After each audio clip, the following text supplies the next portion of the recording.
mulai jam 3 gitu dan udah jam 3 lewat 7 menit gitu. Jadi terima kasih buat teman-teman semuanya yang udah pada gabung, buat teman-teman penulis, followers Stiletto Book, ataupun teman-teman dari circleku, ada teman SD, ada saudara, ada apa namanya mantan bos gitu pada datang karena kemarin aku sempat nge-share di story WA juga, jadi lumayan banyak yang bisa bergabung. Oke, terima kasih semuanya dan makasih Desi. Desi tadi manajer penerbitan Stiletto Book gitu buat teman-teman yang belum kenal sebelumnya. Stiletto Book itu sudah ada dari tahun 2011 gitu. Jadi sudah berapa tahun? Kurang lebih 13 tahunan ya. 13 tahunan dan sudah menerbitkan sekitar berapa ya, Des ya? 400-an buku ya. Ada. lebih Ada 500 lebih lebih. 500-an judul buku dari penulis dari berbagai profesi, semuanya dari ibu rumah tangga sampai yang berprofesi dokter, tentara, politikus, semuanya sudah pernah menerbitkan buku di Stiletto Book. Dan harapannya nanti teman-teman yang ikut di kelas menulis nonfiksi ini nanti juga punya apa ya ide, punya gambaran kira-kira nanti pengen nulis buku apa dan bisa segera diterbitkan entah lewat penerbit yang lain, syukur-syukur lewat Stiletto Book. Amin. Oke, kita mulai aja ya, Des ya. Ya, Mbak. Nah, buat teman-teman yang pengen tanya, misalnya nanti pas aku udah mulai pemaparan materi, misalnya mau nanya bisa langsung ditulis di kolom chat aja. Tapi nanti di sesi akhir juga ada sesi tanya jawab yang langsung gitu. Kalau males ngechat nanti bisa apa tanya langsung aja di akhir sesi, mungkin 30 menit terakhir gitu. Oke, mari kita mulai.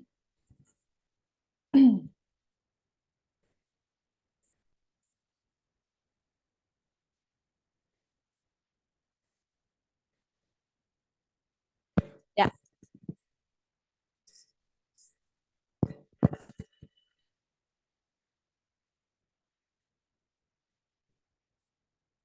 udah pada nyiapin kopi gitu.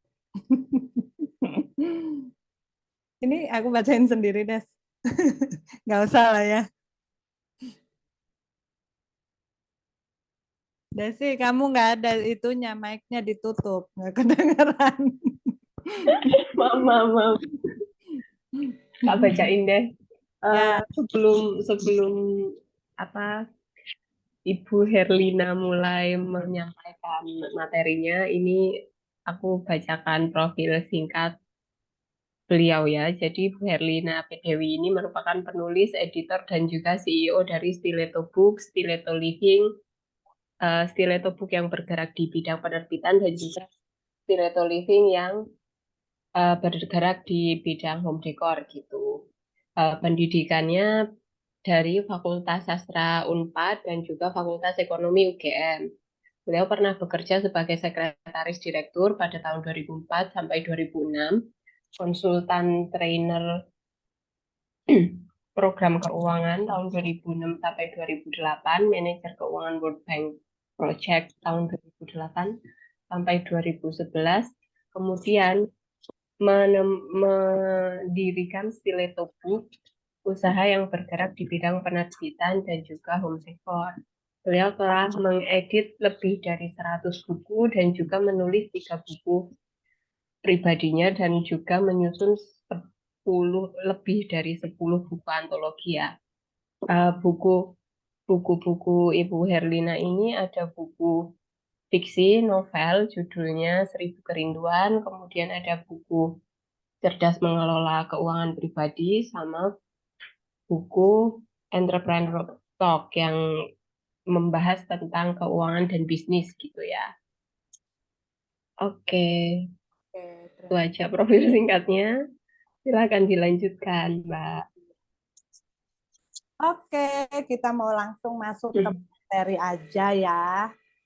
Nah, yang pertama kita mau kan kalau nulis buku, sebenarnya jenis-jenis buku itu kan banyak banget ya. Ada buku non fiksi aja dibagi menjadi Macam-macam lagi gitu. Ada berbagai macam jenis buku non fiksi. Nah, sekarang kita akan fokus ke buku non fiksi gitu, buku-buku yang biasanya ditulis berdasarkan kajian keilmuan atau pengalaman teman-teman selama ini. Nah, itu isinya tuh ya berupa fakta-fakta, tapi yang benar-benar harus bisa dipertanggungjawabkan kebenarannya gitu. Jadi nggak asal nggak asal ngambil data dari internet, dari buku, dari literatur gitu, tapi kita juga harus mencantumkan sumbernya. Nah, nanti kita akan bahas nih, gimana sih caranya biar ketika kita menulis buku non fiksi itu nanti nggak ada yang nuduh wah ini plagiat terus atau wah ini cuma asal nyomot aja gitu. Nanti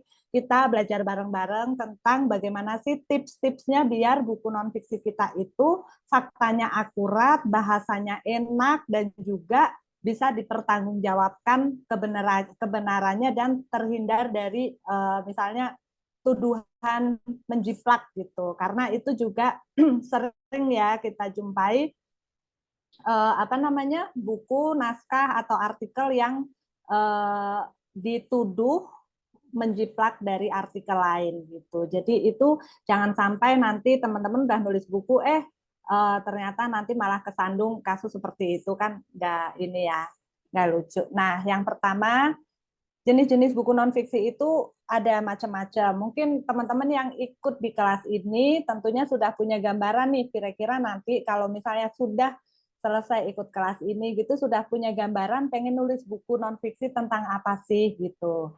Itu macam-macam ya, mulai dari buku biografi atau memoir atau personal literatur, buku pendamping pendidikan, buku literatur, buku motivasi, buku panduan, buku travel, dan buku resep. Nah, buku-buku non fiksi ini sebenarnya masih banyak lagi genrenya ya, tapi ini yang paling banyak diminati teman-teman gitu, terutama buku panduan. Buku panduan itu banyak banget yang maksudnya ada mungkin ada sekitar 80% kali ya buku non fiksi itu tentang buku panduan, mulai dari panduan parenting, terus bisnis, terus tentang panduan pendidikan dan lain sebagainya. Terus buat teman-teman yang misalnya nih pengen berbagi pengalaman tentang perjalanan hidup, itu mungkin bisa menulis buku memoir, personal literatur, bahkan di Stiletto aku ada contohnya nih, udah aku ambil. eh ini aku sharing buat siapa tahu ada yang masih bingung nih, aku nanti mau nulis buku apa gitu. Jadi semuanya tuh sebenarnya bisa kita tulis ya nih. Misalnya buku Go Internasional. Ini tuh buku ceritanya tentang penulisnya ini dulu pernah bekerja di Hong Kong ya kalau nggak salah ya. Jadi mantan tenaga kerja Indonesia gitu dan dia tuh lucu lucu banget gitu loh. Jadi ini tuh buku memoir personal literatur yang ditulis dengan humor gitu. Jadi apapun ya kalau kita punya pengalaman hidup itu kita bisa tuliskan jadi buku. Nah ini juga menarik banget karena cerita dia menjadi seorang TKI di Hong Kong dan dikemas dengan humor gitu. Terus kayak buku pendamping pendidikan, mungkin kayak mantan bos aku yang baik hati itu Bu Wiwi, mungkin sudah kebayang ya karena beliau punya tempat kursus. Jadi apa namanya?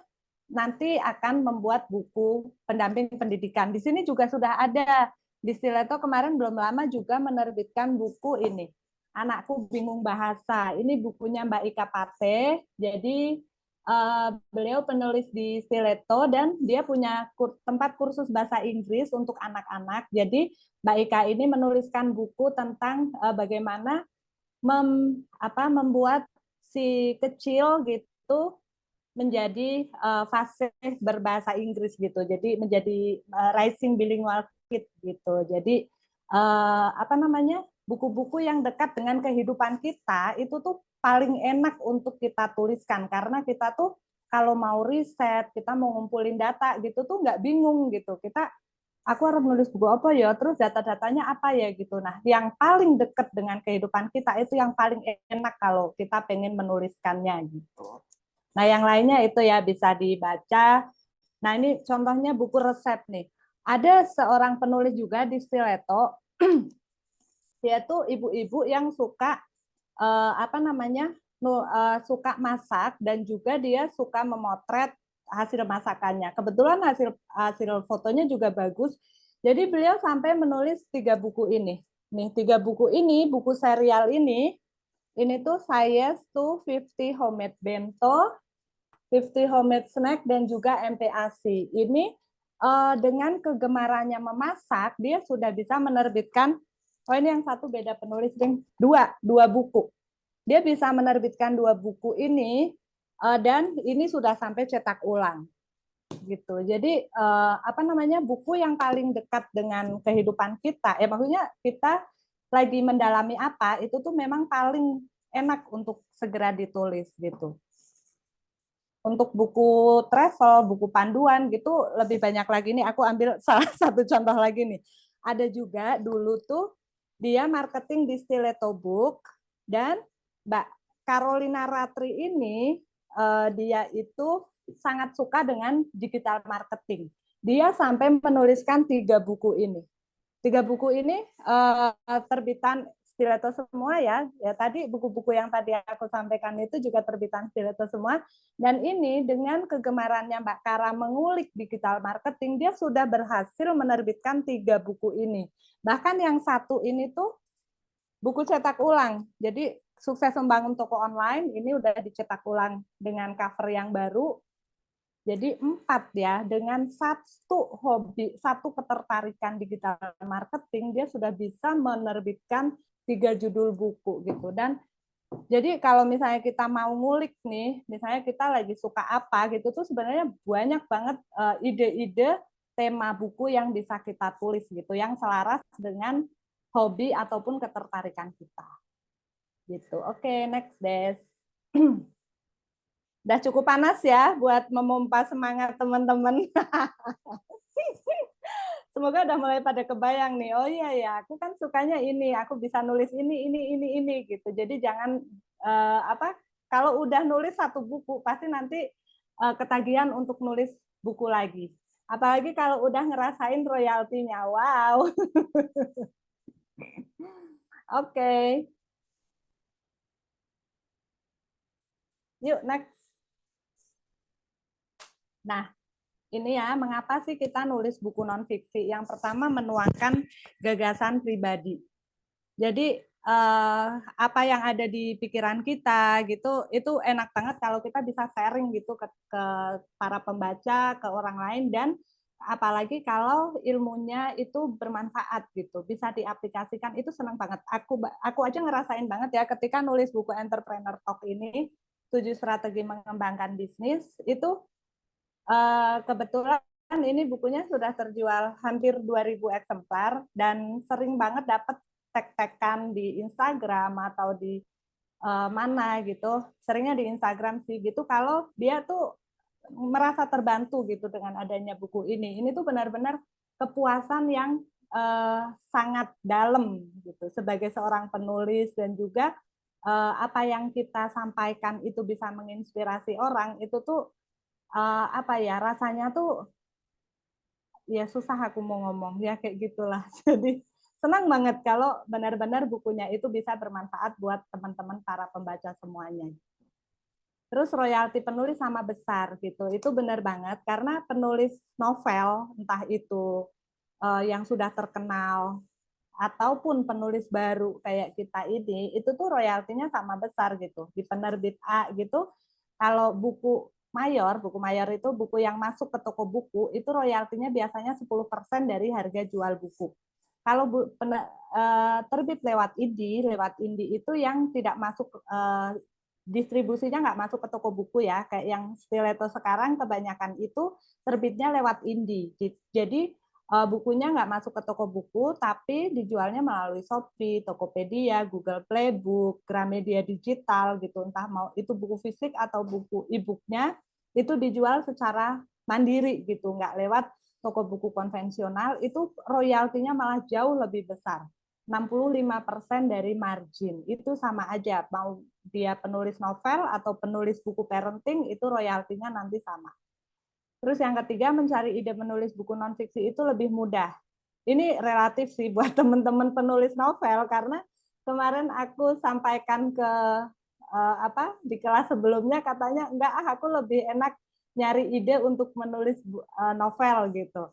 Jadi ini buat teman-teman sebenarnya mencari ide menulis non-fiksi lebih mudah itu maksudnya kalau kita datang ke toko buku atau kita searching di internet di mana itu banyak banget judul-judul yang bisa kita ambil ininya apa namanya inspirasinya. Jadi misalnya kita datang ke toko buku, oh iya menulis buku ini, mau nulis buku ini kayaknya tuh lebih enak gitu loh nyari idenya daripada nulis novel yang kalau nyari ide tuh kita harus berdiam diri gitu kan. Jadi lebih praktis gitu kalau nulis buku non-fiksi. Terus yang keempat itu tidak terlalu banyak pesaing atau penulis serupa. Maksudnya tuh gini, kalau pembaca buku di Indonesia biasanya tuh kalau mau baca buku novel itu tuh pasti banget tuh milih penulis yang udah terkenal. Milih penulis yang udah terkenal, yang memang karyanya udah ditunggu-tunggu orang se-Indonesia gitu. Sekarang misalnya nih, kita nulis novel, ngeluarin buku sama-sama apa namanya? Kita nulis novel terus karya kita terbit bareng dengan karya penulis-penulis yang udah jadi bestseller ya kayak Dewi Lestari, Ika Natasha, terus ya segala macam itu pasti pembaca di luar sana gitu lebih tertarik untuk memilih buku-buku karya penulis yang sudah punya nama gitu.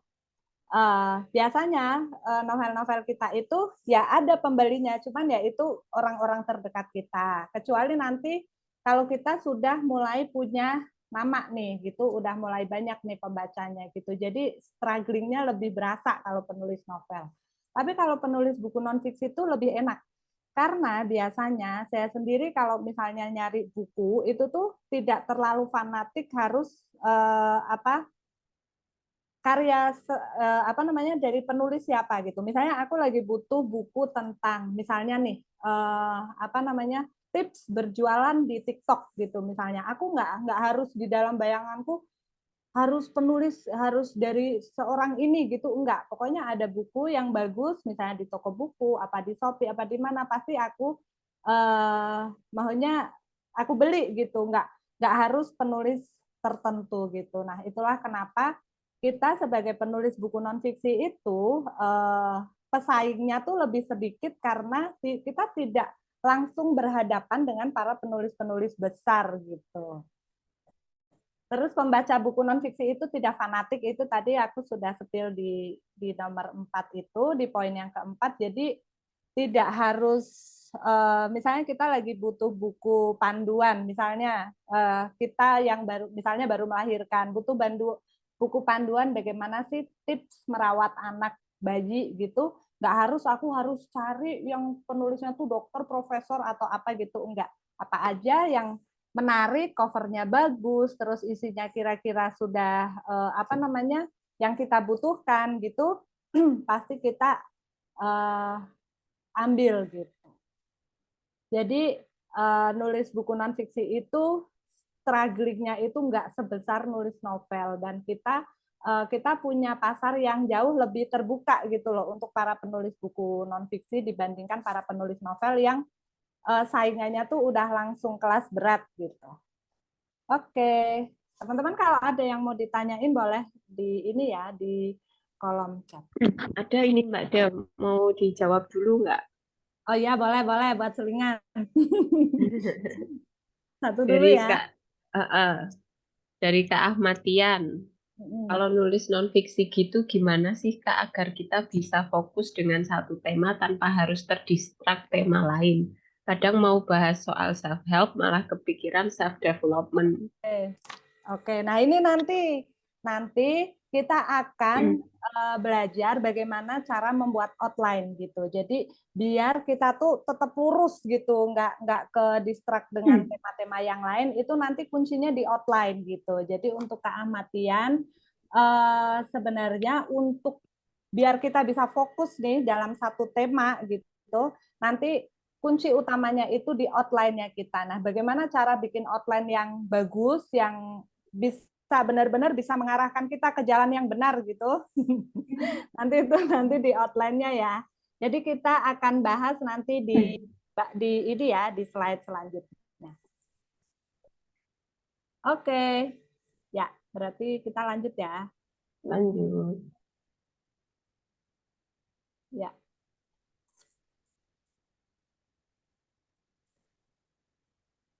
Mana? Bentar.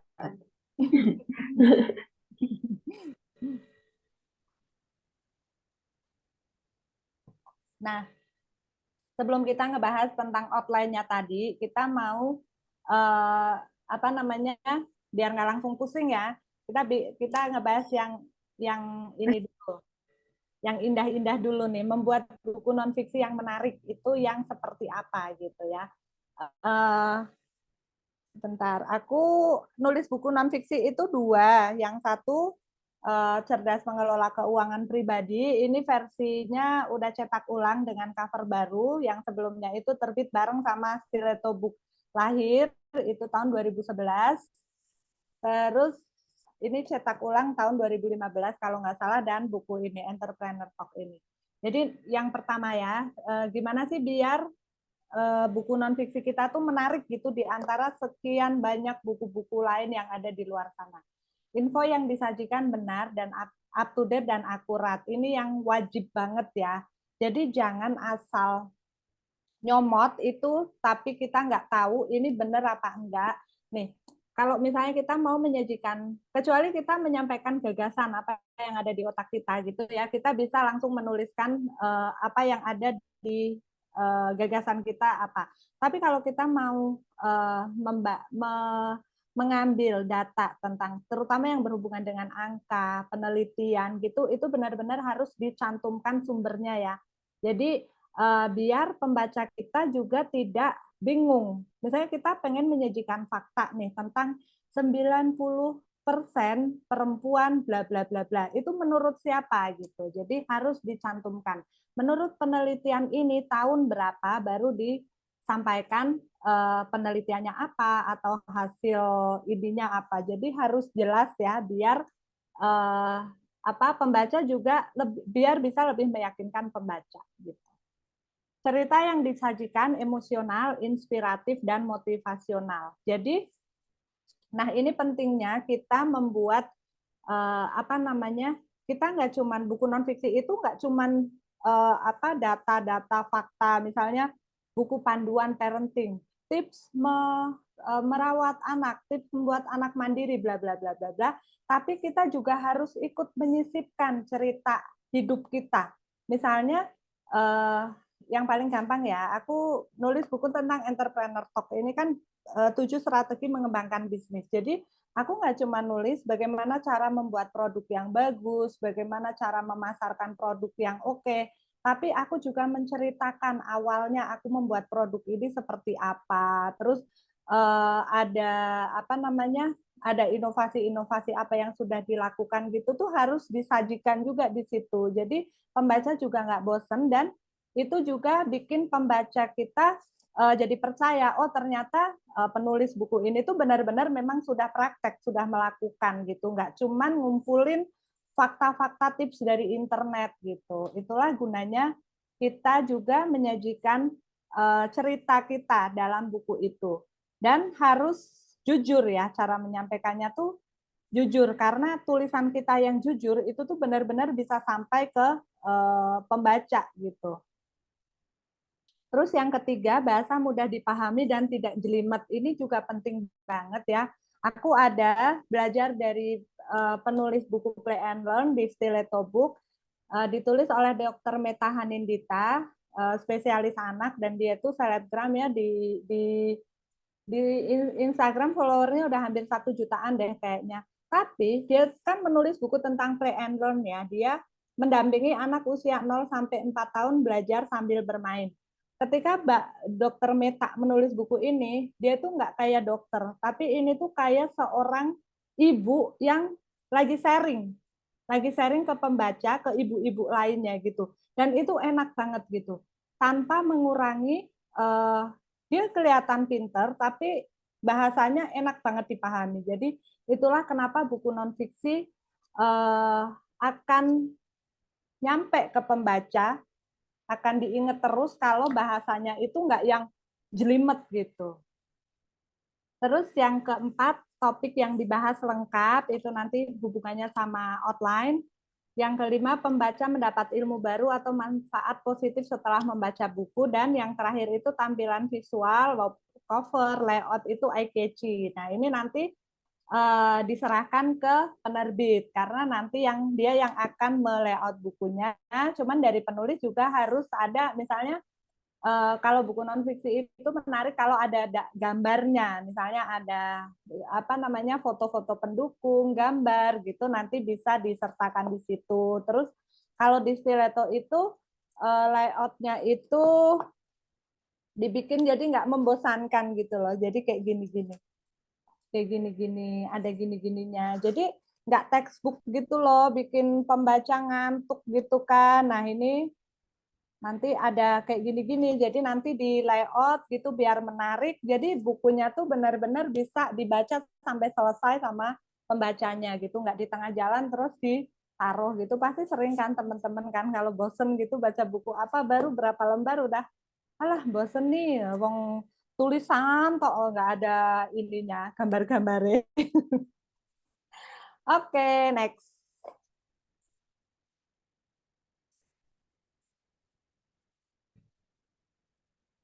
Kok langsung cara menyusun outline? Kayaknya ada deh sebelumnya. Loncat nggak? Nah, kan? Oke. Membuat outline buku. Nah, ini dia yang kita tunggu-tunggu ya. Jadi, teman-teman udah mulai kebayang mungkin ya pengen nulis buku apa gitu. Terus buku-buku apa gimana sih caranya membuat buku non fiksi yang menarik gitu, cara-caranya aku sering diceritain sama teman-teman, maunya di kepala tuh banyak banget idenya, tapi gimana bingung bagaimana cara memulainya. Nah, yang harus kita perhatikan yang pertama ketika menulis buku non-fiksi ataupun buku fiksi itu kita harus membuat outline. Outline itu tuh kayak kerangka gitu loh. Kerangka ketika kita akan bikin buku. Nah, manfaatnya apa sih gitu? Yang pertama itu untuk mengetahui apakah ide yang satu berhubungan dengan ide yang lainnya. Itu ditulis ya, ditulis. Benar-benar harus diketik atau bikin mind map gitu. Ide besarnya apa, terus nanti dibikin ini cabang-cabang yang kecil-kecil kira-kira mau bab satu mau membahas apa, bab dua mau ngebahas apa gitu, ditulis semuanya. Kalau cuma di awang-awang itu nanti lupa, bundet nanti di kepala. Tapi benar-benar ditulis. Mau ditulis pakai tangan, mau ditulis di handphone atau di komputer gitu. Yang penting ditulis dan ada apa secara visual kita tuh ngelihat gitu.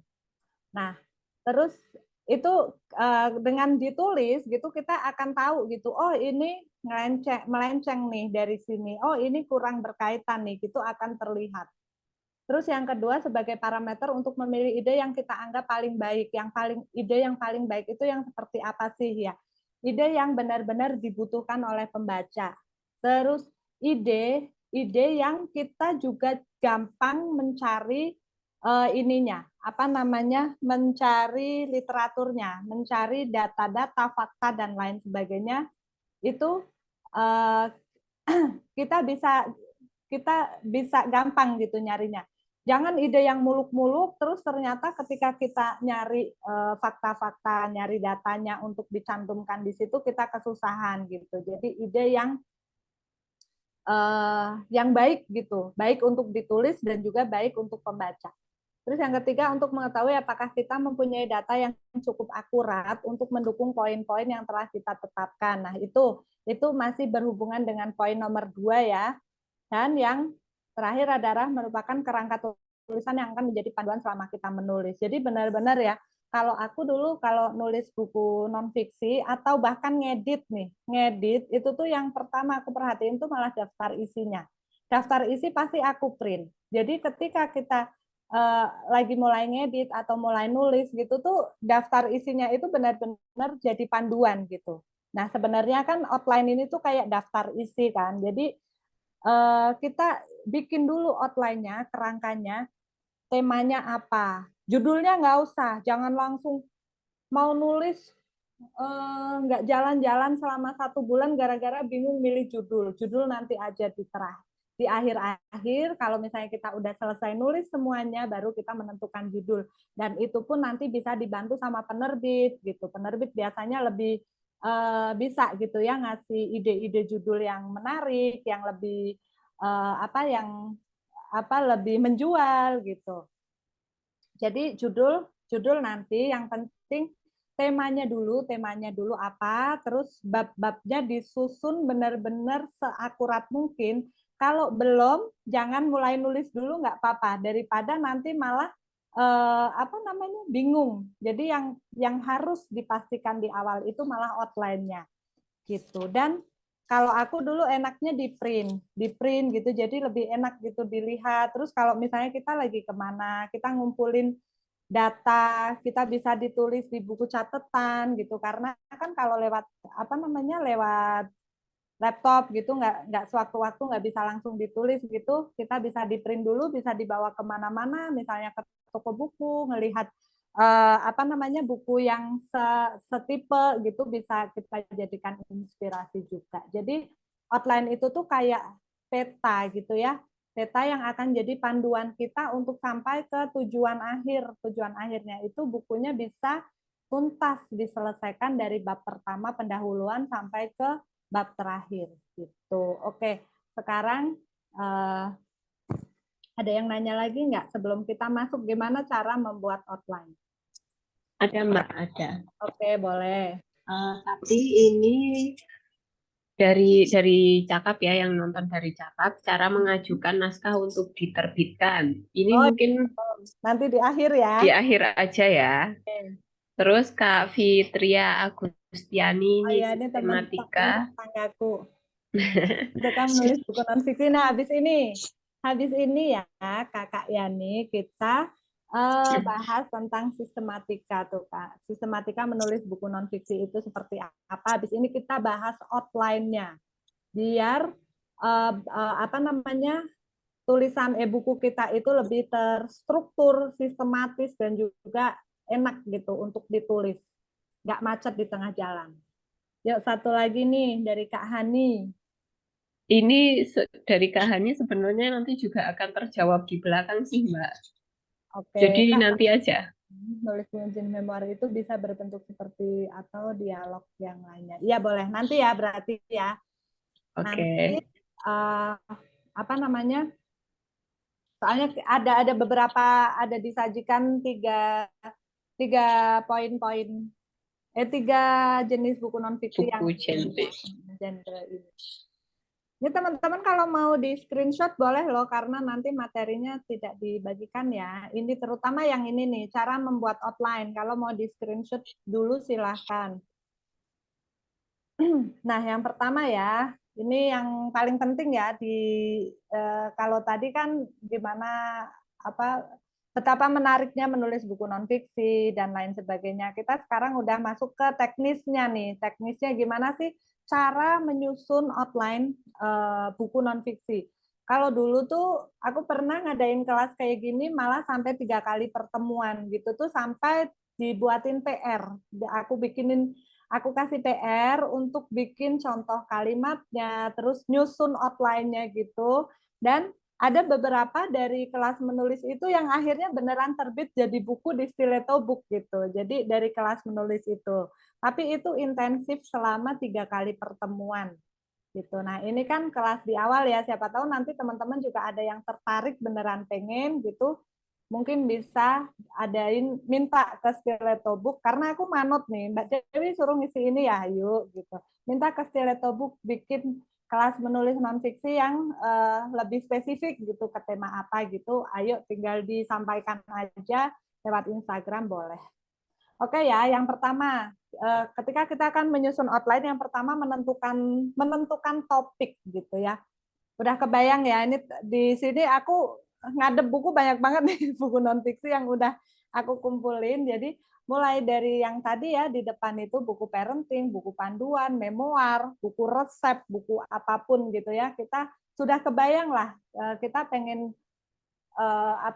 nulis buku apa gitu. Misalnya ini buku tentang bisnis gitu, tentang bisnis tapi topiknya yang lebih sempit lagi gitu. Jangan terlalu general karena nanti malah bukunya lari ke sana kemari nggak jelas gitu. Jadi lebih spesifik gitu, menentukan topik yang spesifik. Misalnya kayak buku ini buku parenting ya, pojok bermain anak.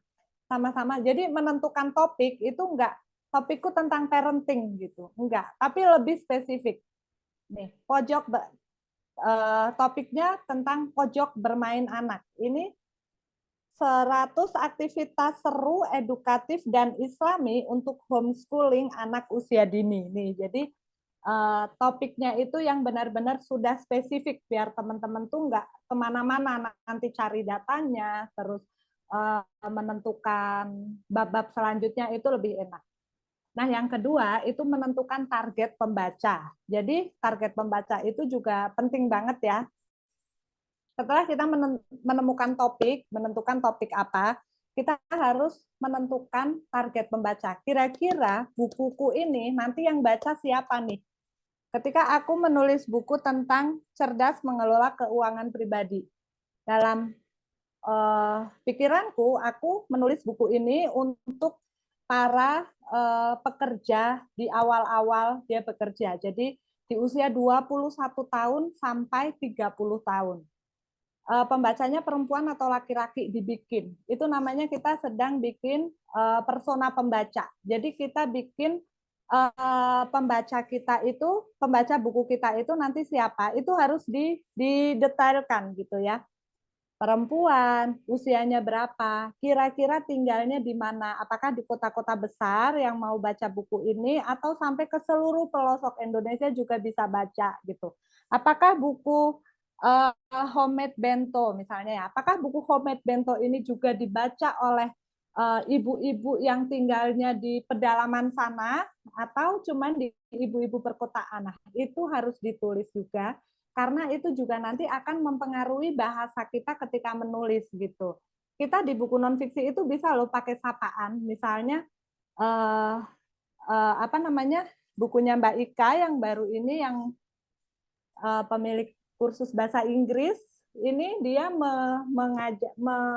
menyapa pembacanya itu Bunda yang baik hati gitu kalau nggak salah ya gitu. Jadi kita mengajak bicara pembaca itu yang bikin buku kita itu terasa lebih hidup dan pembaca pembaca kita tuh ngerasa gitu loh. Oh, aku lagi diajak ngomong nih gitu. Kalau aku pakai tulis bahasanya di sini Supergirl. Kalau yang di entrepreneur talk ini. Jadi aku membahasakan pembacaku itu sebagai Supergirl. Jadi misalnya nih, sebagai seorang Supergirl sejati, kita harus siap menghadapi tantangan atau apa gitu. Jadi pembaca tuh merasa terlibat gitu. Nah, itu pentingnya kita menentukan target pembaca. Oke. Terus yang ketiga, tulis poin-poin utama. Ini nggak usah masuk dulu ke bab-babnya nih. Apa yang ada di pikiran kita ditulis dulu aja. Misalnya mau nulis tentang menumbuhkan kemandirian anak. Misalnya ini ya, ini buku parenting. Kira-kira apa sih ilmu apa sih yang dibutuhkan para ibu-ibu ketika anaknya usia segini gitu. Ditulis aja semuanya dulu, nggak usah dibagi babnya dulu. Ditulis semuanya apa yang ada di otak kita. Udah, kalau udah, terus baru deh lanjut ke selanjutnya. Poin yang keempat itu menuliskan subbab lebih detail, lebih detail. Jadi itu poin-poin kita yang misalnya tuh udah ada dalam bayangan kita udah ada 20 poin tuh. Kita mau menulis tentang apa udah ada 20 poin. Kita bagi ke bab-bab dulu. Bab 1 mau ngebahas tentang apa, bab 2 apa, bab 3 apa, bab 4 apa. Terus habis itu baru deh yang poin-poin yang lebih kecil-kecil itu dimasukkan sebagai subbab-subbabnya. Nah, di sini ada tipsnya nih. Kalau teman-teman masih blank nih, kira-kira misalnya aku mau nulis buku tentang apa ya? Sebentar. Di sini misalnya tentang apa ya? Ya udahlah ini ya yang ada di depanku ada aja. Cerdas mengelola keuangan pribadi gitu. masih blank, kan banyak banget yang bisa dibahas gitu. Udah jalan-jalan aja ke toko buku, lihat yang serupa. Misalnya teman-teman udah punya gambaran pengen nulis buku ini, teman-teman pergi ke toko buku, lihat buku yang serupa, lihat aja daftar isinya. Daftar isinya dia ngebahas tentang apa sih gitu. Udah, nggak apa-apa, dilihat aja, terus nanti kita bikin yang setema ini tapi pakai data-data sendiri, pakai tulisan sendiri gitu. Nah, itu yang paling mudah gitu ya. Tapi sebaiknya cari buku yang um, dari penerbit yang kredibel gitu ya, kayak Stiletto Book gitu. Ups. Nggak, maksudnya kalau buku-buku di toko buku tuh kayaknya udah semuanya sudah di ini ya, sudah dikurasi dengan baik. Jadi kalau misalnya teman-teman masih buntu nih mau ngebahas apa lagi, jalan-jalan aja ke toko buku, lihat buku-buku yang serupa gitu, kumpulin aja. Ada 5 sampai 10 buku gitu, daftar isinya diliatin dia ngebahas tentang apa. Nah, itu ambil salah satu, salah dua kayak gitu, tapi ditulis pakai bahasa sendiri ya, jangan jiplak gitu.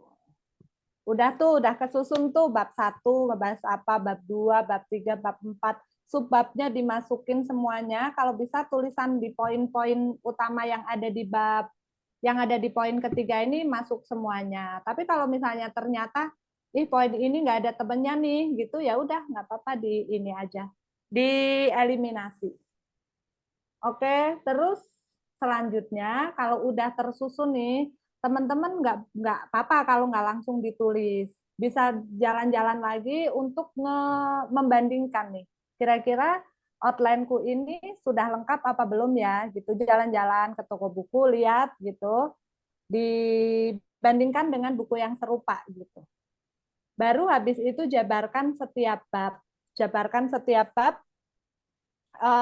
sesuai dengan outline ya. Nah, ini gunanya outline ya harus pasti dulu gitu. Jangan biar kita ketika nulis itu nggak ini ke distract kayak tadi yang ditanyain sama Mas yang tadi di awal ya, ngebahas tentang self apa, terus malah pas nulis larinya kemana gitu. Mungkin Self karena di help awal. ke self development. Nah, itu kan.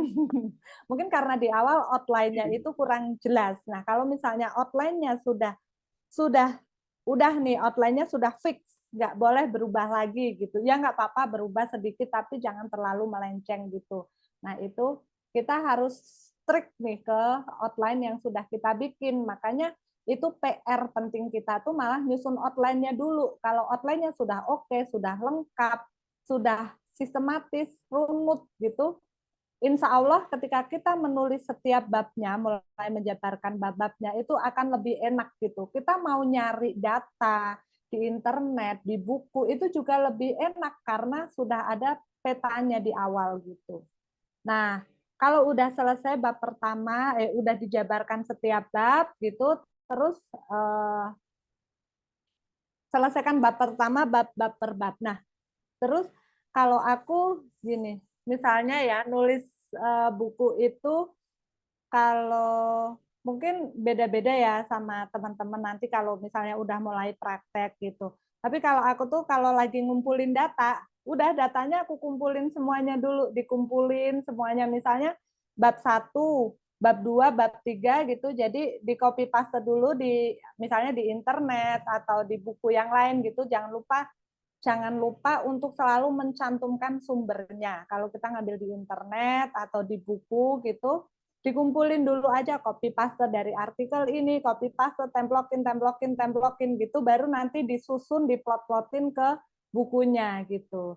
Jadi nggak misalnya pas lagi nulis bab pertama, terus kita nyari, terus habis itu balik lagi ke buku, terus diterusin gitu. Nggak, cari aja data dulu selengkap-lengkapnya, habis itu baru diplotin ke semua bab gitu. Nah, terus habis itu selesaikan seluruh naskah sesuai dengan deadline gitu. Sebaiknya deadline itu kita umumkan. Jadi misalnya ke teman atau ke pasangan, aku lagi nulis buku nih, deadline-nya akhir tahun ini, tolong ingetin aku ya kalau apa namanya udah mau deadline gitu, biar kita ada rasa tanggung jawab untuk menyelesaikan, ada rasa malu atau apa ya. Oh, ada temanku ada yang ingetin nih gitu, atau misalnya ke penerbit, Kak, aku mau ngirim naskah. Nanti aku kirim akhir tahun ya atau apa gitu. Jadi ada orang yang akan ngingetin kita gitu. Begitu untuk outline-nya seperti itu. Kira-kira ada yang mau ditanyain nggak tentang outline ini? Karena menurut aku outline di buku non-fiksi itu krusial banget. Jadi kalau misalnya ada yang mau ditanyain atau ada yang mau ngasih feedback gitu, sharing-sharing gitu juga boleh, Pak. Begitu, Ini ada pertanyaan tapi belum tentang outline sih, Mbak, dari Mbak Novi Ardiani. ya. Kalau kita ambil tema tentang misalnya parenting emak kantoran, tapi kita bukan psikolog gitu, hanya seorang ibu yang kebetulan bekerja kantoran dan mau berbagi tentang pengalaman kita sebagai kita sama kasih tips-tips life hacks gitu, apakah relevan? Apakah kita juga mesti bikin disclaimer kepada pembaca nih bahwa yang ditulis ini bukanlah teori parenting yang telah teruji, melainkan berdasarkan pengalaman aja. Oke. Terima kasih untuk pertanyaannya Mbak Novi Ardiani. Mbak Novi Ardiani, oke. Nah, ini menarik banget ya, karena mungkin banyak juga ya yang punya pikiran seperti itu. Kita punya apa ketertarikan ke parenting, cuman biasanya kan parenting itu ditulis oleh seorang dokter atau seorang ya ahli parenting, psikolog apa segala macam gitu. Kita ngerasa nggak, aduh nanti bukuku ini dong bersaing dengan yang lain kalah gitu, enggak. Nah, aku kasih tipsnya. Misalnya ini ya, Mbak Umama ini penulis buku Pojok Bermain Anak. Ini buku parenting. Beliau juga bukan seorang psikolog. Beliau ini anaknya kebetulan dia itu ibu homeschooling anak usia dini gitu. Jadi apa yang kita sampaikan di buku itu berdasarkan pengalaman kita itu sah-sah aja Mbak, asal kita memang sudah menjalani itu gitu. Nah, yang kita bisa mencantumkan misalnya kita bisa nyari tenaga ahli, bukan tenaga ahli ya. Kita bisa bekerja sama dengan misalnya psikolog atau apa untuk memberikan ini apa namanya kata pengantar atau semacam boleh juga kalau misalnya Mbak mau gandeng temennya seorang psikolog untuk menulis bareng atau sekedar sebagai pembaca ahli gitu. Jadi contohnya kalau di Stiletto itu beberapa kali pakai pembaca ahli ya. Misalnya ini nih, Mbak Yulinda Puspita, dia seorang ibu juga, panduan cepat mendapatkan buah hati. Tapi dia bukan bidan, dia bukan dokter, tapi dia menulis buku tentang kesehatan, tentang panduan cepat mendapatkan buah hati.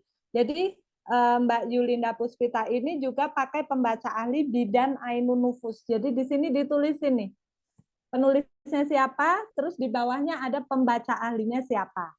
Atau misalnya kalau yang ini apa? Oh ini juga Handbook for New Mom, ini juga buku parenting untuk ibu-ibu muda. Di sini juga karena penulisnya itu bukan dari seorang psikolog atau dari kesehatan, pakai pembaca ahli juga. Pembaca ahlinya juga seorang bidan. Atau ini, nah kalau yang menumbuhkan kemandirian anak, ini sah-sah aja karena ini tidak ada kaitannya dengan kesehatan. Kalau yang tadi ini kan ada tentang menangani anak sakit apa segala macam gitu ya. Jadi kalau yang ini nggak ada pembaca ahlinya sama sekali Mbak. Jadi menumbuhkan kemandirian anak. Di sini penulis apa namanya kita bisa membuat mini bio untuk penulis-penulis buku non-fiksi itu sebaiknya di bawahnya ini ditulisin mini bionya apa biar calon pembaca kita tuh tahu, oh emang penulisnya ini memang praktisi, orang yang langsung praktek untuk apa namanya melakukan apa yang sudah ditulis di buku gitu. Jadi kayak ini misalnya pengajar dan penulis buku anak gitu. Misalnya Mbak Novi Ardiani ini mau nulis buku tentang parenting itu nanti bisa langsung ditulis aja apa ibu bekerja atau bla bla bla gitu. Jadi nanti ditulis mini bionya gitu Mbak. Dan itu nggak masalah gitu kalau misalnya memang yang penting data-data yang disajikan itu memang akurat ya Mbak ya. Dan kalau saran aku misalnya memang memungkinkan nyari seorang apa namanya pembaca ahli, misalnya mau psikolog atau apa gitu boleh bekerja sama sama beliau gitu sebagai pembaca ahli. Tapi kalau misalnya enggak juga sah-sah aja kok Mbak. Buku parenting sekarang juga ada beberapa yang ditulis oleh pelakunya langsung gitu. Kayak buku apa ya di Stiletto juga ada ya. Ini Mbak, aku punya. Apa tuh? Mana? Ketika Ibu Resign. Oh iya, heeh. Ketika Nah, Ibu resign itu aku buku aku nambahin sedikit ya. ya boleh silahkan Des. Mungkin kalau mau nulis buku parenting kayak gini, Mm-mm. Mbak Novi mungkin bisa dipertimbangkan tujuannya dulu, Mbak. Maksudnya mau mau bikin sebagai panduan atau mau bikin sebagai buku itu sebagai sharing pengalamannya Sharing. Mbak sendiri gitu. Nah, kalau buku-buku yang disebutkan Mbak Dewi tadi itu tuh buku-buku panduan yang emang benar-benar eh, data driven gitu ya, dari banyak data yang udah diolah gitu. Nah, kalau kalau menulis untuk pengalaman, untuk sharing pengalaman aja itu menurutku nggak perlu ini ya, nggak perlu ada disclaimer segala macam. Jadi Mbak bisa langsung nulis aja kayak penulis buku ini. Ih, mana sih hilang? Ini ketika Ibu resign ini. Jadi penulisnya ini ibu bekerja juga yang resign gitu. Terus dia menuangkan pengalamannya apa-apa aja yang dia lewati ketika dia memutuskan untuk resign gitu. Itu nggak ada dari psikolog atau nggak ada dari pendapat ahli gitu. Tapi itu sekadar untuk Sharing. menyampaikan sharing Oh iya. gitu. Betul. Iya. Oh iya benar. Makasih Des untuk tambahannya. Iya Mbak. Nah ini aku juga Sama-sama. pegang nih. Kenapa Bunda harus bekerja? Kebalikannya.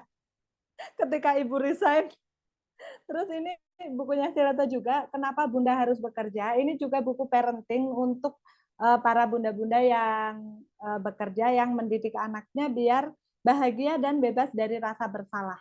Ini juga seorang ibu-ibu, buka dia tidak ada background parenting, tidak ada apa namanya background pendidikan psikolog atau kedokteran atau apa, dia sharing dan tips-tipsnya yang sudah dijalankan gitu. Jadi tidak perlu ada itu ya Mbak kalau bentuknya sharing gitu.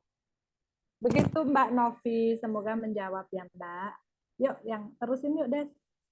Ternyata udah jam 4 nih, 30 menit lagi. Teman-teman kalau ada yang mau tanya lagi boleh langsung di chat atau nanti mau raise hand juga boleh. Yuk lagi. Oh udah ya. Oh ini, yang perlu diingat ketika menyusun outline, buatlah urutan yang sistematis, kumpulkan fakta dan referensi sebanyak-banyaknya, tentukan deadline dan mulai menulis. Nah, tadi udah aku spill ya di depan, jadi udah aku gabungin di pas kita ngebahas tentang apa namanya ini outline. Ini udah tadi. Nah, ini contoh-contohnya. Teman-teman boleh di screenshot, di screen capture kalau ada niat untuk menulis buku panduan atau how to tuh ada apa namanya tips-tipsnya tips-tipsnya langkah-langkahnya maksudnya langkah-langkahnya kurang lebih seperti itu ya.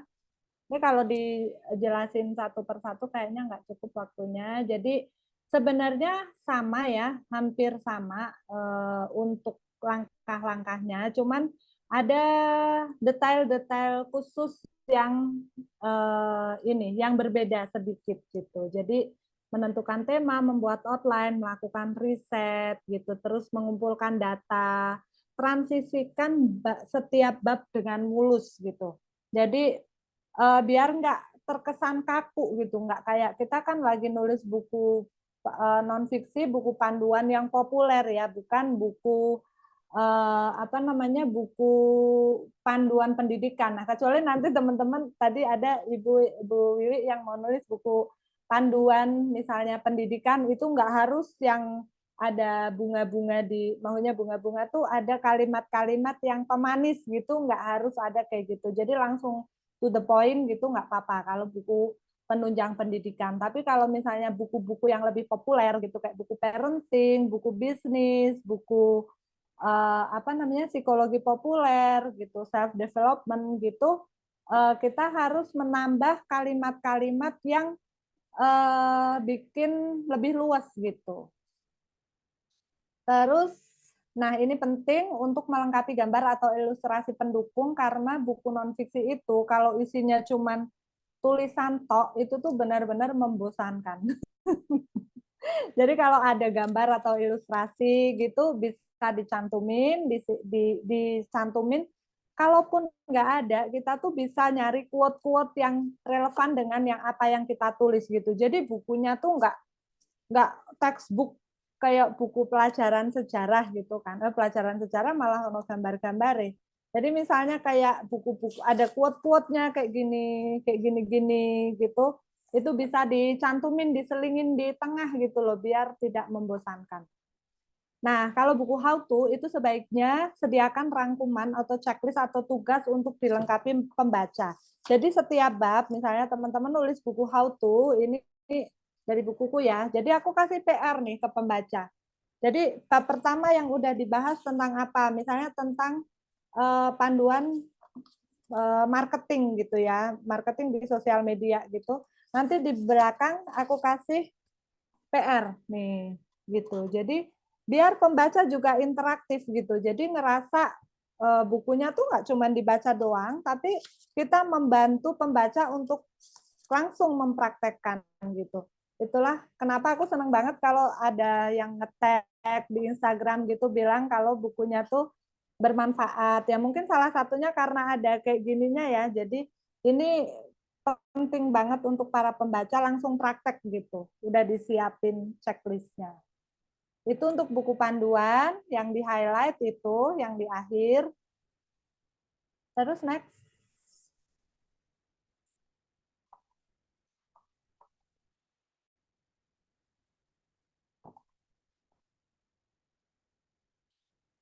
Terus apa? Oke, ini menulis buku biografi atau memoir. Tadi ada yang nanya ya, Dev ya? Yang ada yang nanya biografi. Kak Hani tadi Uh-uh. bisa berbentuk seperti novel, ada dialog dan yang lainnya atau bagaimana? Untuk buku biografi ya? Memoir, non fiksi jenis Oh, buku memoir. memoir. Itu nggak apa-apa, kita bisa langsung bentuknya seperti novel atau jadi kita pakai kalimat-kalimat langsung gitu ya biar lebih hidup gitu. Jadi kita selipin apa namanya percakapan-percakapan agar bukunya itu nggak kayak baca buku sejarah tokoh gitu, tapi benar-benar bisa dikutipan. Misalnya tokoh, misalnya kita menulis biografinya siapa, misalnya biografinya siapa ya Gus Dur gitulah misalnya ya.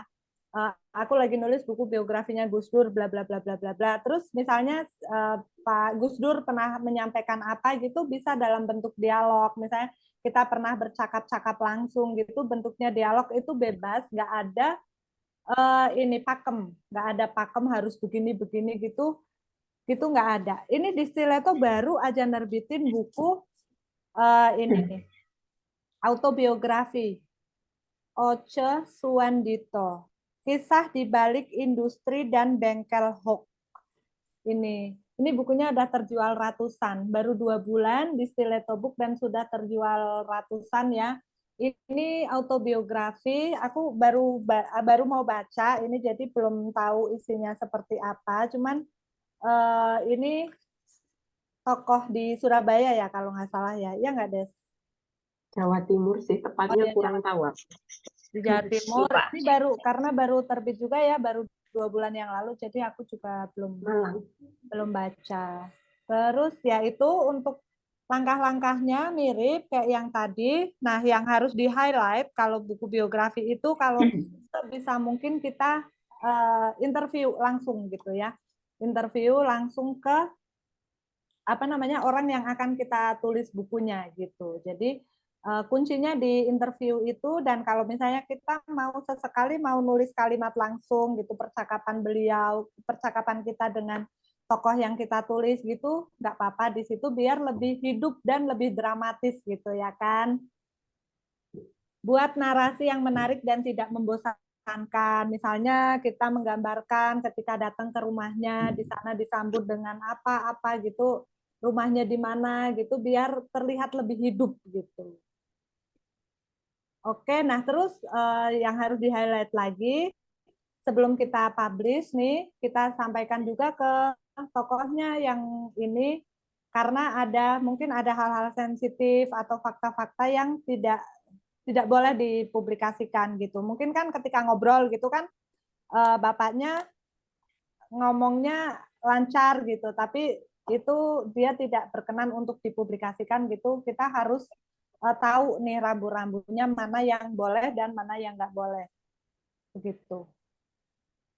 Terus yang terakhir contoh, ini cuma contoh ya, contoh-contoh menulis buku, tadi buku panduan, buku biografi. Nah ini yang lagi populer banget nih, buku menulis buku psikologi populer. Ini lagi banyak banget dan ini sebenarnya semua orang bisa nulis buku ini sih. Jadi nggak hanya yang background psikolog gitu, tapi sekarang tuh lagi ngehits banget buku-buku tentang self development, self help, buku-buku tentang psikologi populer seperti ini, dan penulisnya itu bahkan banyak juga penulis-penulis yang apa namanya, yang nggak ada yang pakai penulis tema apa kok tema tuh, penulis pena pakai nama pena, ya Allah udah mulai ini nih.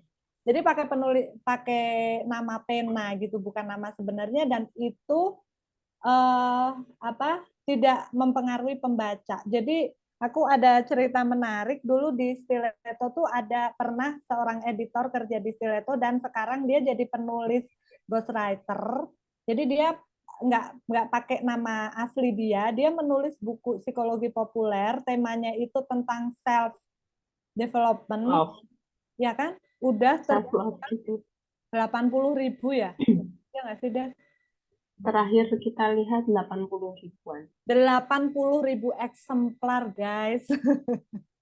Itu benar-benar loh. Dan dia itu nggak ada background psikologi gitu, tapi dia tertarik gitu dengan tema-tema tentang self love, self care kayak gitu-gitu, dan dia menuliskannya berdasarkan data-data dari mana aja gitu. Tapi memang bukunya bagus gitu dan sampai bestseller, sampai terjual 80.000 eksemplar gitu. Dan dia nggak ada background psikolog sama sekali, dia juga tidak mencantumkan apapun di bawah ini kayak gini gitu, itu nggak ada. Tapi karena memang tulisannya menarik, jadi bisa se-bestseller itu. Nah, jadi ini ya untuk tema-tema, misalnya teman-teman tertarik untuk menulis buku psikologi populer, ini langkah-langkahnya seperti ini, bisa di screenshot dulu. Nah, yang harus di-highlight itu karena psikologi populer, mungkin penulisnya juga ada sedikit pengen sharing gitu, juga kita harus menunjukkan gitu kalau kita juga pernah ada di posisi itu gitu. Jadi poin nomor 4 dan 5 itu. Jadi kita tunjukkan kita pernah mengalami ini, dan sekarang aku bisa bangkit gitu. Misalnya aku memposisikan diri sebagai seorang penulis gitu. Oke, terus udah ya? Udah, materinya udah Mbak. Materinya Salah. udah selesai, alhamdulillah. Tuh masih ada waktu 20 menit. Kalau teman-teman ada yang mau tanya, ada yang pengen disampaikan, masih bingung gitu, boleh tanya-tanya, masih ada waktu 18 menit. Ada pertanyaan Mbak, tapi sebelum ke pertanyaan, ini kirim naskah dulu ya, kayak yang tadi Oke, udah silakan ditanyain. Desi. Kita kirim dulu. Ditanyain sama kakak dari Cakap tadi. Teman-teman kalau yang udah punya naskah atau yang lagi menulis naskah bisa dikirimkan ke Stiletto Book. Di Stiletto ini ada 3 paket penerbitan dan juga paket platinum. Nah, itu masing-masing ada fasilitas yang berbeda-beda ya. Nah, eh, yang paling ini, yang paling yang paling lengkap itu ada di paket platinum karena teman-teman udah bisa dapat cover juga, udah dapat layout desain layout yang tadi disampaikan sama Bu Dewi, layout yang menarik di dalamnya itu teman-teman bisa request dan tim kami akan membantu merealisasikannya gitu. Nah, kenapa harus diterbitkan di Stiletto ini, teman-teman? Karena di Stiletto ini royaltinya ada 65%. Itu lebih tinggi dari royalti kalau buku-bukunya diterbitkan secara mayor. Kalau buku mayor itu royaltinya sekitar berapa, Mbak? 10 sampai 15% aja ya. Gitu. Nah, kalau royalti penerbit Stiletto ini ada 65%. Kemudian buku diedit dengan rapi, terbitnya tanpa seleksi. Jadi kakak-kakak nggak perlu deg-degan nunggu diterima nggak ya naskahku. Tapi kakak udah pasti eh, bisa menerbitkan bukunya gitu. Terus buku juga tersedia di Google Playbook, Gramedia Digital, dan juga Lentera, aplikasi Lentera gitu ya. Selain itu, buku fisiknya juga dijual di marketplace seperti Shopee dan Tokopedia. Itu buat teman-teman yang suka cari-cari ongkir gitu, gratis ongkir, bisa banget beli dari sana. Terus kita juga punya tim promosi yang aktif dan kreatif. Contohnya ketika membuat eh, presentasi ini dari tim tim promosi yang aktif dan kreatif gitu ya. Ada di belakang sana nih kakaknya, tapi nggak kelihatan. Gitu ya. Bulan ini sampai akhir Agustus Stiletto lagi ada promo diskon penerbitan 10% ya Kak. Jadi kalau kalau yang udah naskahnya udah siap bisa dikirimkan. Oke, terima kasih. Kirimnya ada di belakangnya ada nggak nih? Bisa ke email, bisa ke WA ya. Nanti lengkapnya ada di Instagram aja gitu.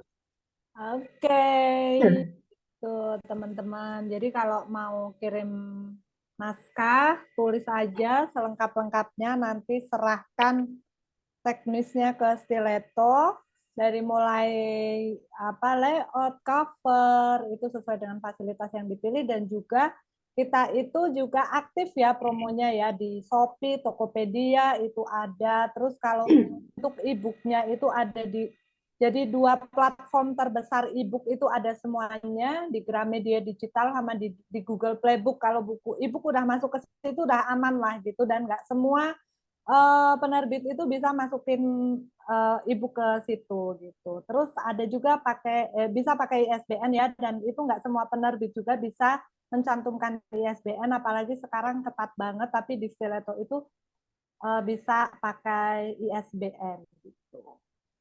Oke, ada lagi yang mau tanya? Ada pertanyaan dari saudaranya Mbak Dewi tadi. Apa Mbak tuh? siapa? Aku lupa. Mbak Mira. Kalau ada Kalau ada hal yang kontra seperti itu ketika ibu resign dan ketika bunda harus bekerja ini gimana ya dek? Keduanya memang seringkali menjadi pro dan kontra terutama di kalangan sosmed maupun masyarakat. Iya, langsung aku jawab aja ya. Ya, Ya, silakan. kebetulan tadi contohnya pas ini ya, Kontra. kontra.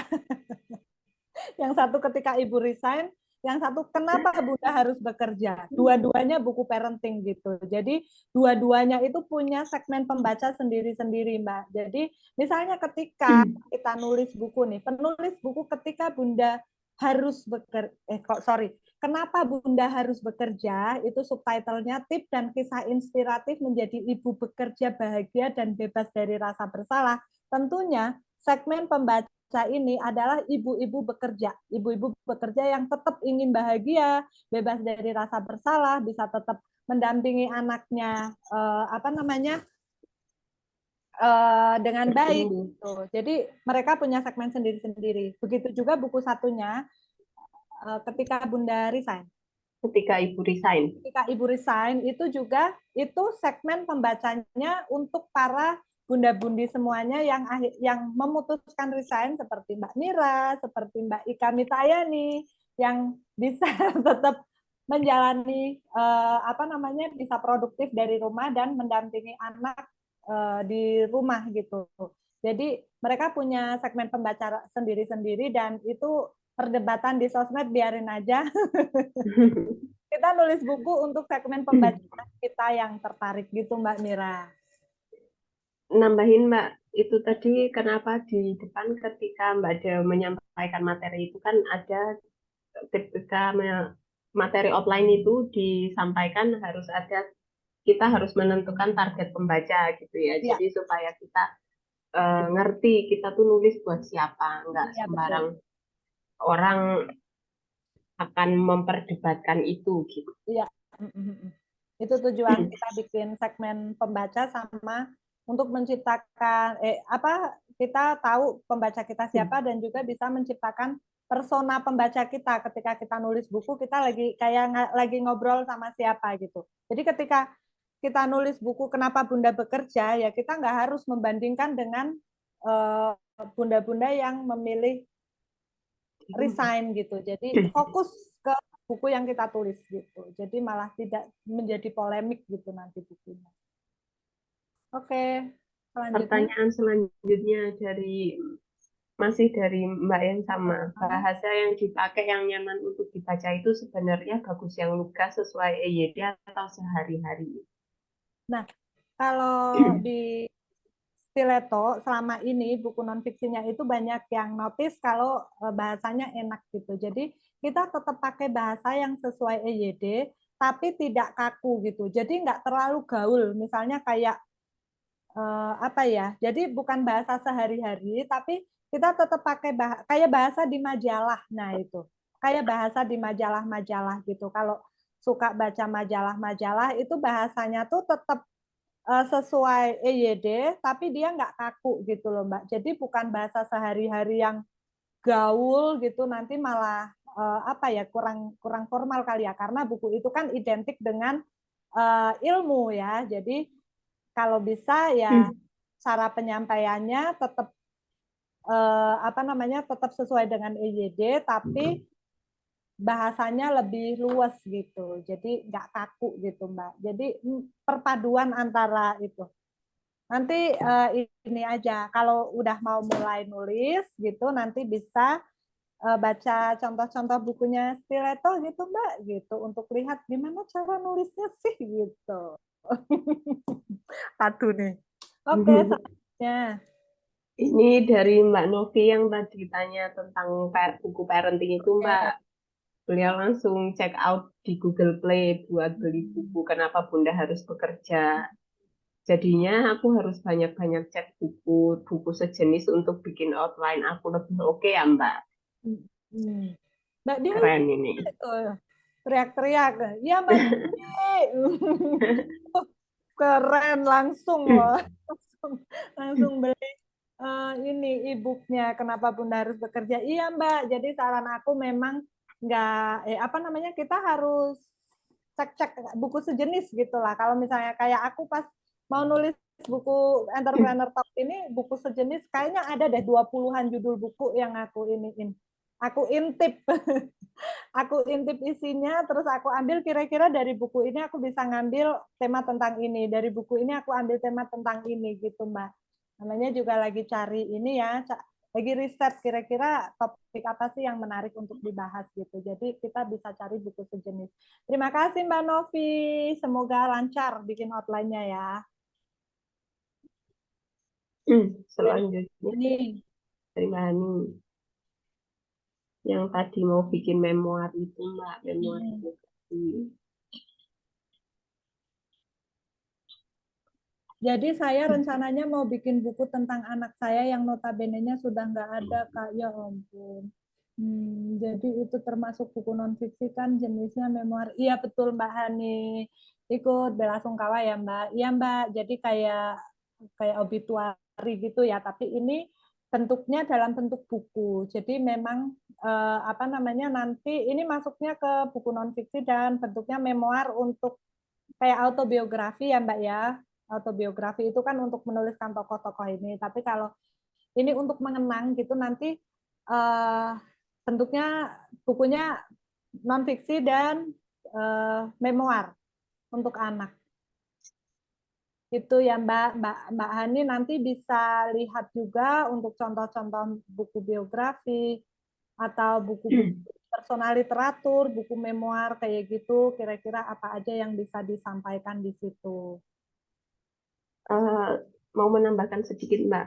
Jadi Ya. belum lama ini di Stiletto juga ada yang menerbitkan buku sejenis gitu ya, Mbak.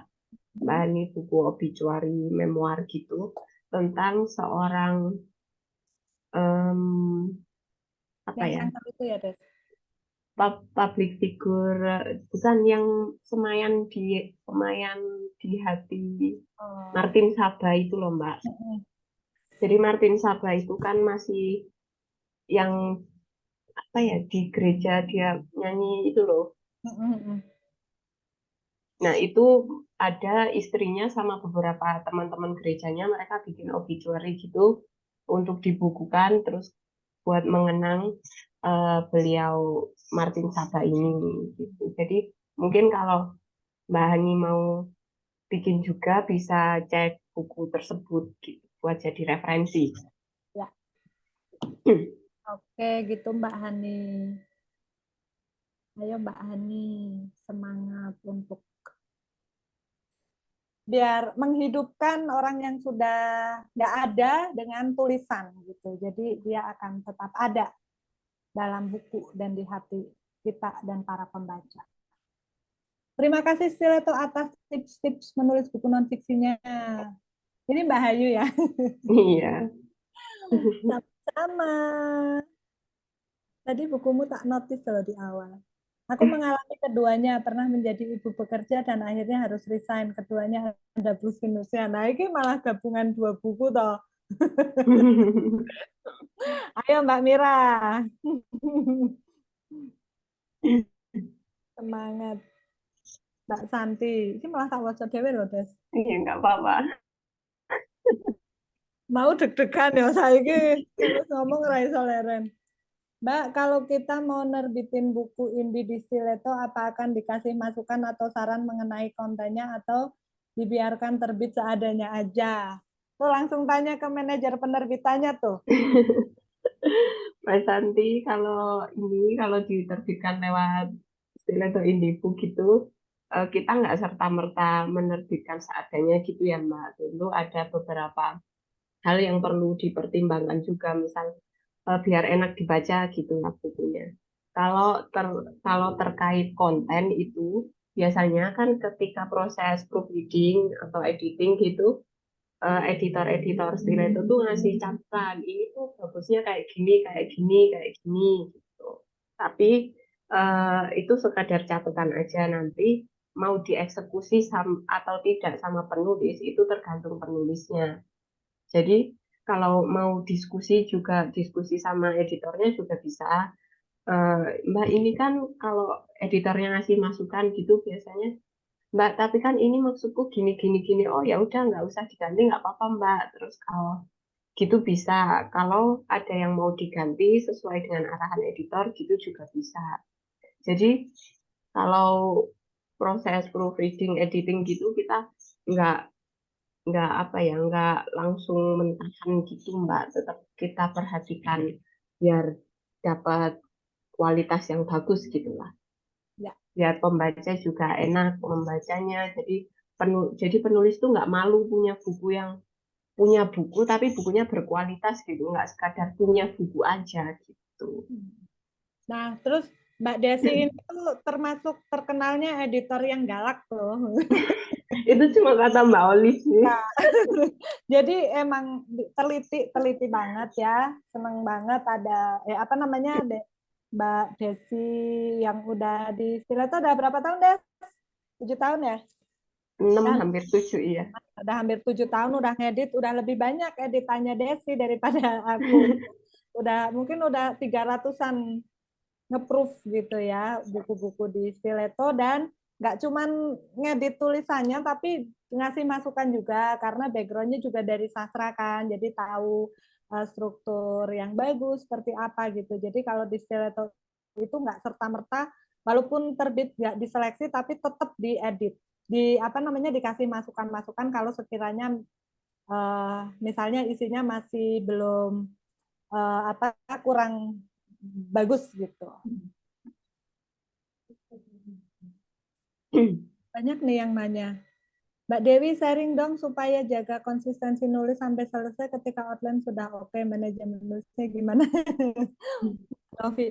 Mbak Novi kasih ini apa namanya woro-woro ke orang terdekat gitu untuk aku lagi nulis buku nih, deadlineku tanggal segini gitu, biar dia terus ngingetin gitu, nanti lama-lama kan sebel kan, jadi ya udah deh daripada aku dicerewetin mulu gitu. Terus uh, kalau ini sebenarnya rajin ngumpulin referensi Mbak, kalau referensinya udah banyak, maksudnya kita udah punya data gitu, kita akan lebih cepat gitu untuk nulisnya. Dan uh, kalau aku dulu kan nulisnya misalnya pas weekend, jadi setiap weekend ya udah emang aku jadwalin untuk nulis sampai subuh misalnya.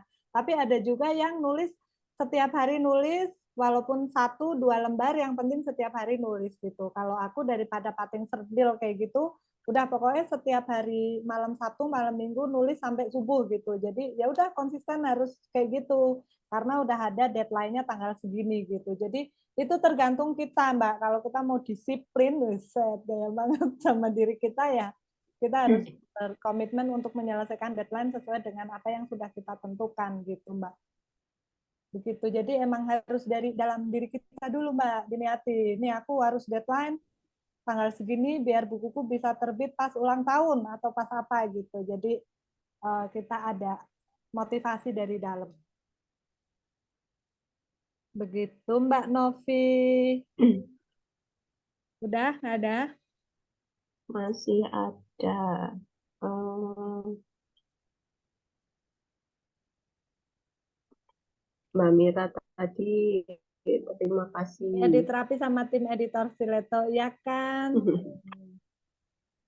Pak Kak Olivia ini di Stiletto bukunya udah 5. 5. Mantap ya. Penulis Stiletto tuh bukunya tuh banyak-banyak loh di sini loh.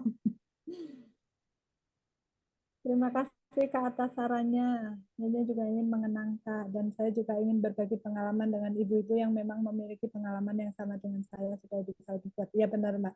Karena awalnya juga saya bingung gimana caranya mengungkapkan dasar rindu. Iya betul Mbak.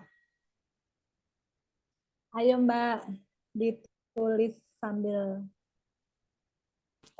kita tuh kayak kalau nulis buku memoir gitu tuh kayak kita nulis diary gitu Mbak. Jadi apa yang kesedihan kita insya Allah tuh akan berkurang gitu loh ketika kita menuliskan buku apa namanya apa yang kita rasakan gitu. Jadi kayak kita journaling gitu, mengurai apa yang ada di dada dan di pikiran kita biar lebih ini. Apalagi kalau nanti bukunya juga dibaca banyak orang dan akan menjadi inspirasi yang positif gitu, itu di kitanya jadi lebih apa ya, lebih enak gitu perasaannya. Editor galak dan perfeksionis. Udah ya kayaknya ya. Ini tenang Udah tenang Mbak, pas banget nih jam banget nih. setengah 5. 4:30. Ada yang mau open mic, mau ini? Iya. Kita foto dulu yuk, mumpung masih banyak nih peserta, 230 orang nih, noling gelundung. Ayo dibuka dulu. Ayo, ayo kita foto Yuk dulu. kita foto dulu yuk. Kakaknya. Pengen komputer. Ayo Mbak Yani, dibuka. Ibu Guru. Udah? Sama kalau teman-teman ada yang mau tanya pakai raise hand, boleh ya? Boleh, iya.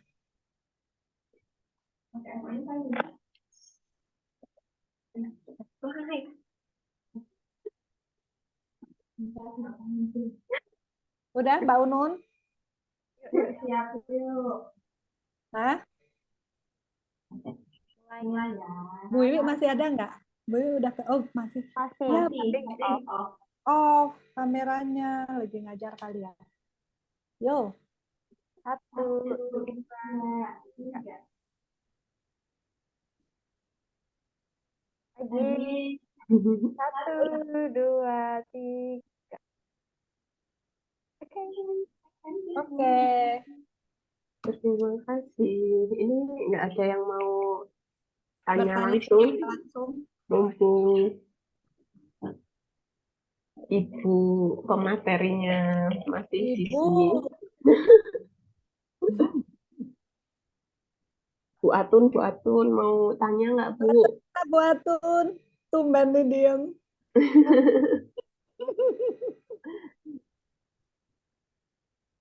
Udah ya, nggak ada ya. Terima kasih untuk Cakap juga yang sudah memfasilitasi webinar ini dan menyiarkan secara langsung di aplikasinya. Terus, makasih buat teman-teman semuanya. Semangat menyelesaikan bukunya ya, ditunggu loh sama Stiletto. Makasih Mbak Dewi. Yay. Iya, Ini sama-sama. Udah nih? pas berebet-berebet. Oh, ini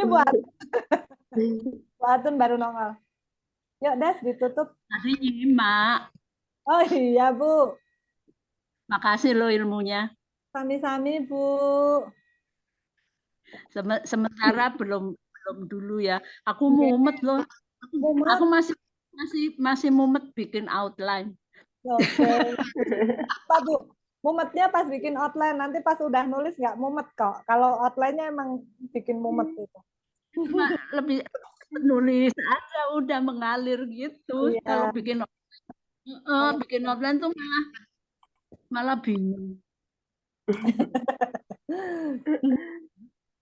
Itulah kalau orang nggak tahu teori langsung nulis. Ininya kau Tapi banyak kan Bu sama Mbak Olive juga kayak gitu kan. Ya.